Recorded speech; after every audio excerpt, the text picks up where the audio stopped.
Hi guys, welcome back to the Library of Alexandria. Today I'm going to be talking about the standalone novels that I plan on reading in 2023. Now, will I be able to get to all of them? Probably not, but these are the ones that I want to.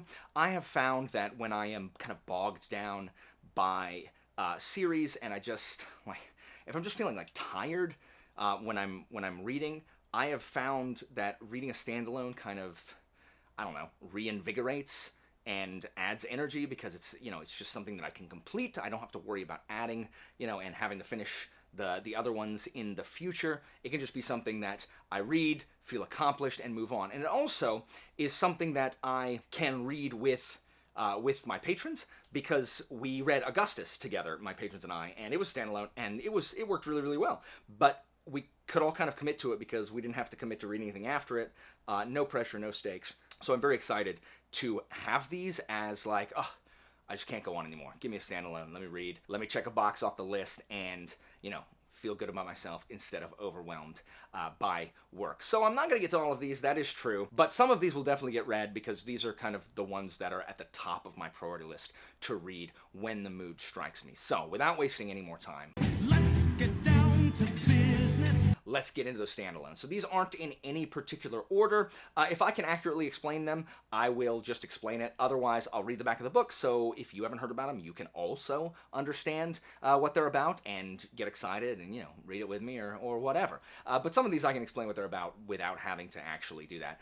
Like this first one, which is Boosh, Claudius by Robert Graves. So this is known as one of the great works of historical fiction. It's cited a lot when people talk about Claudius's life. It is a fictional autobiography of the Emperor Claudius, who was the fourth emperor of Rome. So we have Augustus, and then Tiberius, and then insane Caligula, and Praetorians rebelled, and they killed Caligula, and then they killed his whole family. They killed anybody related to him, and they found Claudius, who was significantly older than Caligula. They found him hiding behind a curtain, and these members of the guard declared him emperor before the purgers could get to him, and he ruled for a significant amount of time. He was actually incredibly intelligent, but he was lame, he drooled a lot, he shook, he stuttered, and so he was considered an invalid, which is why he had been, Claudius had a rough childhood. His mom and his grandma, they all thought he was a monster, and they hid him away because they didn't want anybody of the royal line to be seen, being as useless and infirm as Claudius was. This is where when people talk about Claudius, they say Claudius because it comes from Robert Graves' narrative. Anyway, I read part of Robert Graves' Claudius back in high school, but I don't think I've ever completed this. And there's a second part, Claudius the God, but I'm not as interested in that one. I definitely want to read Claudius this year. It is one of the seminal works of historical fiction, and it's, from what I understand, it is mostly historically accurate with narrative, license taken.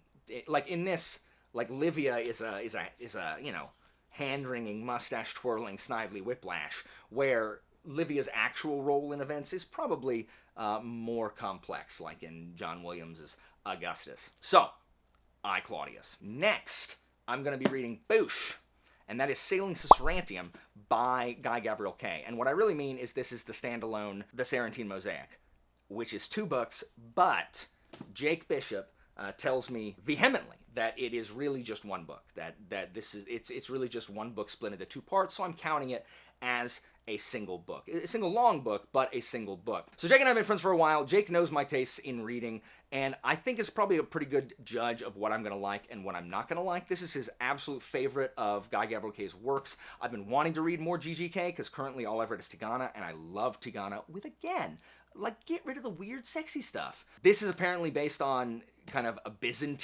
Byzantine Empire, which, not my favorite, because I like the Romans when they were East and people call them Byzantines. I like the ones that are from Italy. But regardless, the Byzantine society is fine, but Jake insists that I am going to love this series, this book, so I'm going to read that this year. Now, when you read about what it's about, it's just what? Who would read that? But even before talking to Jake about it, like when I first started my BookTube channel, I read the back of this and was interested. So, for those not in the know, Sarantium is the golden city, holy to the faithful, exalted by the poets, jewel of the world, and heart of an empire.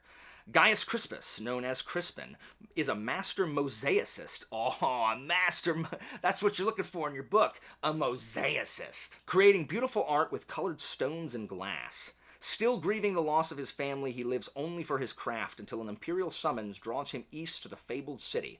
Bearing with him a queen's secret mission and seductive promise and a talisman from an alchemist, Crispin crosses a land of pagan ritual and mortal danger, confronting legends and dark magic. Once in Sarantium with its taverns and gilded sanctuaries, chariot races and palaces, intrigues and violence, Crispin must find his own source of power in order to survive. He finds it unexpectedly, high on the scaffolding of his own greatest creation. And so you're all like, oh man, how exciting. But to me, it is super exciting. So I'll be reading the Sarantine Mosaic. This might be the first standalone that I read, maybe, but I'll definitely read it in 2023. Next we have Boosh, Name of the Rose by Umberto Eco. And from what I understand, this is like a monk solving a murder mystery, which is so cool. I've had many people recommend this to me and say that they really like it. I know Richard Swan recommended this to me because, again, it's kind of structure he used for this, and Robert Harris's Imperium, he used the kind of structure for his book, Justice of Kings. So my wife has actually read this book, and she thinks I'll like it, which is weird, because there's rarely a book that I want to read that my wife's read and that I haven't. So if you haven't heard of this book, here's what this one's about. The year is 1327. Franciscans in a wealthy Italian abbey are suspected of heresy, and Brother William of Baskerville arrives to investigate. When his delicate mission is suddenly overshadowed by 7 bizarre deaths, Brother William turns detective. His tools are the logic of Aristotle, the theology of Aquinas, the empirical insights of Roger Bacon, all sharpened to a glistening edge by wry humor and a ferocious curiosity. He collects evidence, deciphers secret symbols and coded manuscripts, and digs into the eerie labyrinth of the abbey where the most interesting things happen at night. That sounds so freaking cool. It sounds like the Da Vinci Code if the Da Vinci Code wasn't trash. So I'm actually really excited to read this one. Next, we've got Boosh, The Secret History by Donna Tartt, who is also like I guess a Pulitzer Prize winner, right? Is it Pulitzer? Yeah, like with The Goldfinch, which is a book that I would never freaking read. So the only reason this is on here is because it ostensibly deals with the classics, and because 2 of my students have read this and said that kind of the interaction, unless it's like super, like not weird, like evil stuff, like sometimes feels like, you know, me in one of my classes or whatever. Again, I've not read this, and I'm like, not like weird evil stuff. They're like, no, just like normal, like the not weird stuff. But I've been told by some people I love this. I've been told by some people that I will absolutely despise this. I anticipate this being pretentious. It's just a matter of, am I going to think what is happening and the source material is interesting enough to overpower the pretension? If you're not aware of what this one is, I'm going to read it to you because the back is stupid. Under the influence of their charismatic classics professor, a group of clever, eccentric misfits at an elite New England college discover a way of thinking and living that is a world away from the humdrum existence of their contemporaries. But when they go beyond the boundaries of normal morality and they slip gradually from obsession to corruption and betrayal, and at last, inexorably, into evil. What? This is... If this book I was not told about this book, I would never read this book. Like, the first, 3 sentences of this, I hate everything about it. I don't like clever, eccentric misfits at all. So, you know, we'll see. Next, and a book I will definitely be reading sooner rather than later, is Boosh, Butcher's Crossing by John Williams. So, as you know, I love John Williams, I loved Stoner, I loved Augustus, I love the way he writes. I'm very sad that he really only has 3 novels, and then his first novelette, really. He just does different stuff. Stoner's about a mediocre English professor, Augustus is about the Emperor Augustus, and this one is about Buffalo and the Buffalo trade out west. It's a western with cowboys and buffalo, and that I would normally not be interested in either of those things because I don't care. But it's John Williams, so I know for a fact that there will be something heart-wrenching. There will be beautiful prose that is not dense. I'm sad that the same narrator on audio does not do this one as did Augustus and Stoner, because I really like listening to John Williams books on audio, at least partially. But I will definitely be reading this. I know Joanna and I will probably be buddy reading this, so whenever we decide to pick it up, we'll read it together. John Williams is just a master of his craft, so there's no doubt that I'll be reading this one sooner rather than later. Next, we have Boosh, The Curse of Chalion by Lois McMaster Bujold. So this is not actually a standalone. I'm cheating here. This is not actually a standalone, but everyone who's read it has told me it can be read as a standalone. In fact, the people who have told me to read this have not actually read any book beyond this. I think they're like interconnected standalones, maybe. Regardless, I have heard from both Zara and Jake that this book is absolutely phenomenal, and that I will also find it absolutely phenomenal, which makes me very happy. So this is true story. This was on my very first seasonal TBR video, the very first video that I ever put up on BookTube, because I had it for some reason. I don't know why. I just like found it at a bookstore and thought it was interesting, and I was going to read this, and I never did. And now I'm 3 years on BookTube, so I definitely should read that this year. I haven't heard a ton about this book other than the few people that are in my Discord that I have talked about it. I haven't seen it talked about a ton on BookTube, which is weird. A man broken in body and spirit, Kazaril returns to the noble household he once served as page, and is named secretary tutor to the beautiful, strong-willed sister of the impetuous boy who is next in line to rule. It is an assignment Kazaril dreads, for it must ultimately lead him to the place he most fears, the royal court of Cartagos, where the powerful enemies who once placed him in chains now occupy lofty positions.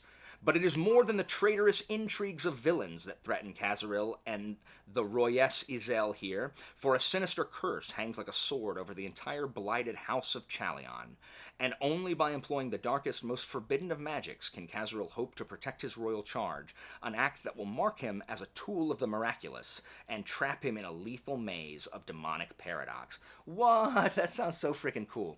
And Jake says there's not a word wasted in this, not a chapter wasted, not a scene wasted.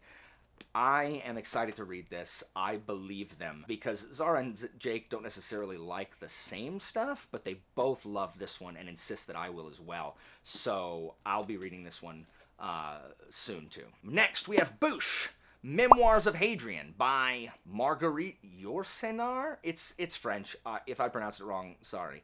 Marguerite Yourcenar. So I got this as soon as I finished John Williams' Augustus, because this is a fictional autobiography, just like Claudius and just like Augustus, of the Emperor Hadrian, who is the successor to Trajan and predecessor to Marcus Aurelius.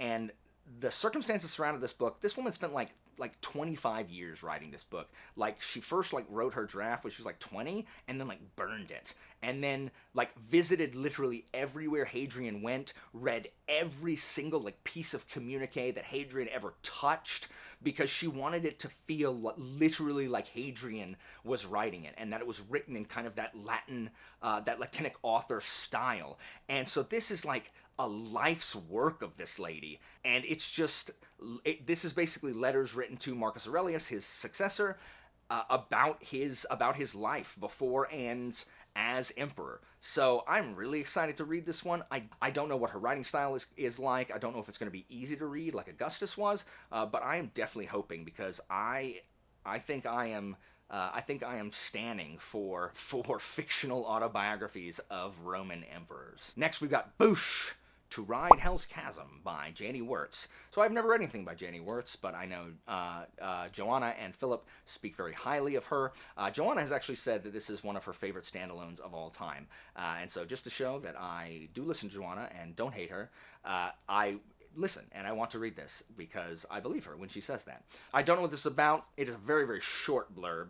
Following the mysterious disappearance of Princess Ina, two warriors are forced to confront their cultural mores in a desperate bid to save not only the princess, but the entire kingdom of Sicily. I have heard from both Philip and Joanna that this is an excellent standalone, that it kind of primes you for Wirtz's series by getting you accustomed to her kind of dense writing style. And so this is pretty high up on my list to read this year. Next, we got Boosh, The Dispossessed by Ursula K. Le Guin. And this is another book that Joanna and I have talked about kind of reading together.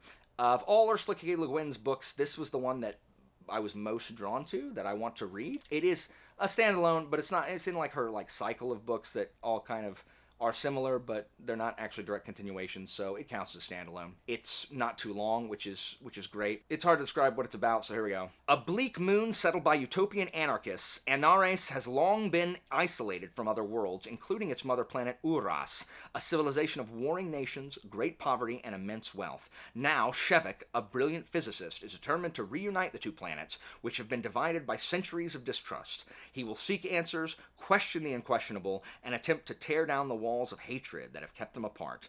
To visit Uras, to learn, to teach, to share, will require great sacrifice and risks, which Shevik willingly accepts. But the ambitious scientist's gift is soon seen as a threat, and in the profound conflict that ensues, he must re-examine his beliefs even as he ignites the fires of change. So, that sounds awesome. I don't know if I'll end up liking this, having never read Le Guin before, and it being sci-fi, but who knows? I definitely hope to read this and see. And finally, we have Boosh Nation by Terry Pratchett. This is not a Discworld book, and this is a standalone. And I have heard that this is one of Pratchett's best books. And I've heard this from Sarah over at Sarah Reads, who really, really likes this book. And I've actually heard this from multiple places. And that really surprises me, considering this is one of Pratchett's late works, 2008. And I tend to enjoy his middle period more than late period Pratchett. So I'm actually really surprised that this has as much love for it as it does. But it also makes me super excited. Now, if you're going down to the comments to be like, no, the Tiffany Aching series is my favorite, it's the best. Okay, like, that's fine. Like, it's fine. It's fine. Okay, anyway, the sea has taken everything. Mao is the only one left after a giant wave sweeps his village. The sea has taken everything. Mao is the only one left after a giant wave sweeps his island village away. But when much is taken, something is returned, and somewhere in the jungle, Daphne, a girl from the other side of the globe, is the sole survivor of a ship destroyed by the same wave. Together, the two confront the aftermath of catastrophe. Drawn by the smoke of Mao and Daphne's sheltering fire, other refugees slowly arrive. Children without parents, mothers without babies, husbands without wives, all of them hungry and all of them frightened. As Mao and Daphne struggle to keep the small band safe and fed, they defy ancestral spirits, challenge death himself, and uncover a long-hidden secret that literally turns the world upside down. So that sounds cool, and challenging death himself sounds like it's death from Discworld, so maybe it's not completely unrelated to Discworld. But regardless, I love Terry Pratchett, as you are well aware. So I am very, very excited to read this. I also said I'd read this because Sarah is reading a bunch of stuff that I like, so I told her I was going to read some stuff that she likes. So guys, what do you think of this list? If you don't like it, I don't care, because I think it's a cool list. Have you read any of these? And if you've read any of these, do you think I'll like them, or do you think I will not like them? I anticipate I will get most comments about The Secret History, and it will be you telling me that I will not like it. So, what standalones are you guys excited about reading in the new year? Because I have, in 2022, I have developed an appreciation for standalones that I did not previously have. So I am super excited to get to these ones. Guys, thank you so much for watching. As always, information about my Patreon and Discord is down in the description, and I'll see you next time, guys.